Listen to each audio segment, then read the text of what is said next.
Warahmatullahi wabarakatuh. Perkenalkan, nama saya Ahmad Devri, NIM 0535896654, Program Studi Sistem Informasi, UT Daerah Bandar Lampung.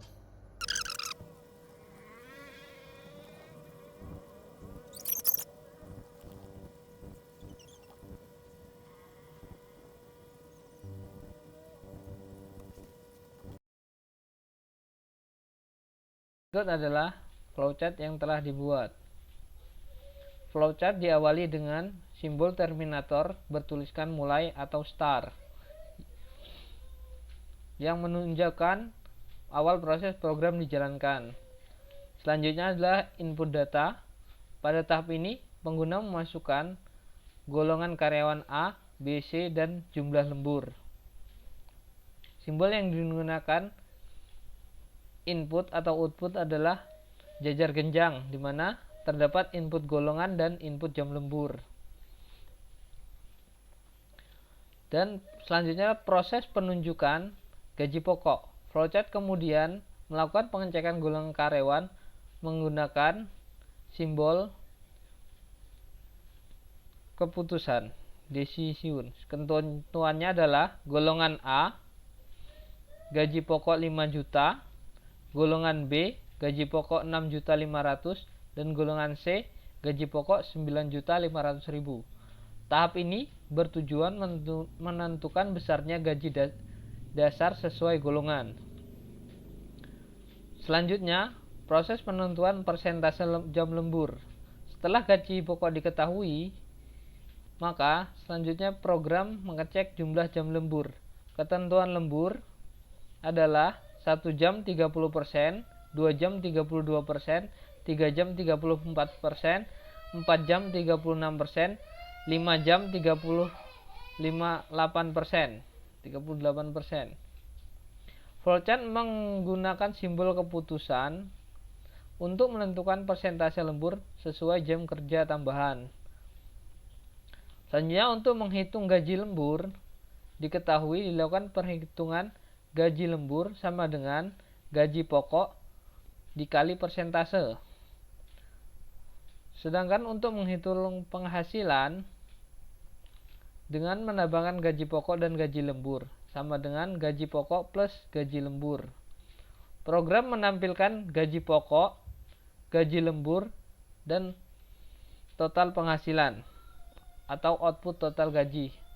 Simbol yang digunakan adalah simbol output.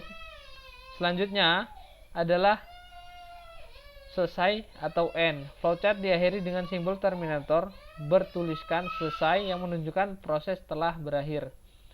Flowchart ini membantu untuk mempermudah memahami alur perhitungan gaji, mempermudah pembuatan program, mengurangi kesalahan logika, mempermudah dokumentasi sistem, membantu memahami proses kerja program.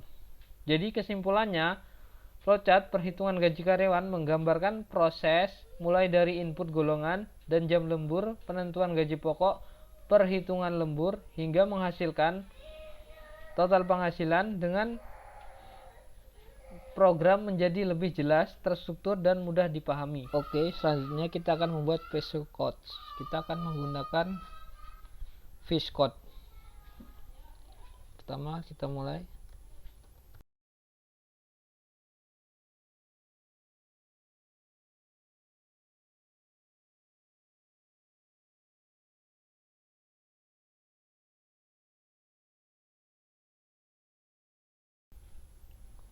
Oke, pertama start. Start berfungsi sebagai tanda bahwa algoritma atau program dimulai. Selanjutnya input data, yaitu input golongan dan input jam lembur, digunakan untuk memasukkan data golongan karyawan A, B, atau C, jam lembur, dan jumlah jam lembur. Selanjutnya, menentukan gaji pokok if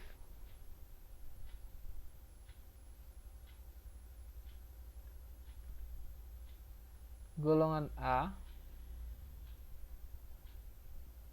dan gaji pokok 5 juta, if golongan B, then gaji pokok 6.500.000. Dan if golongan C, maka gaji pokok 9.500.000. And if bagian ini digunakan untuk menentukan gaji pokok berdasarkan golongan karyawan. Selanjutnya, menentukan persentase lembur.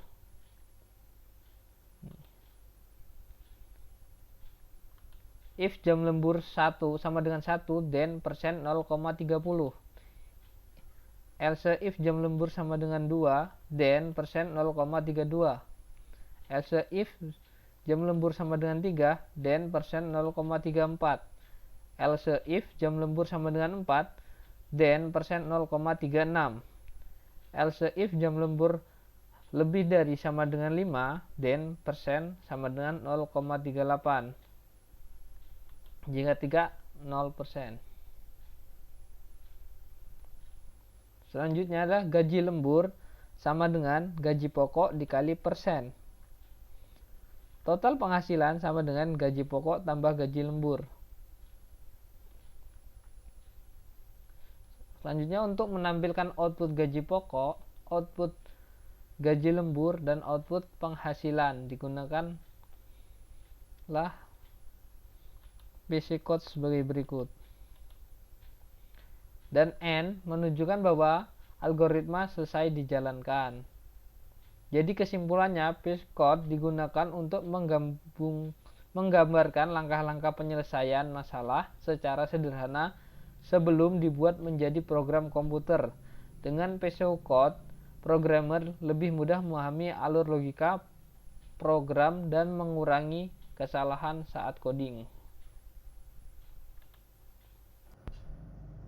Demikian tadi sedikit penjelasan dari saya. Kurang dan lebihnya saya mohon maaf.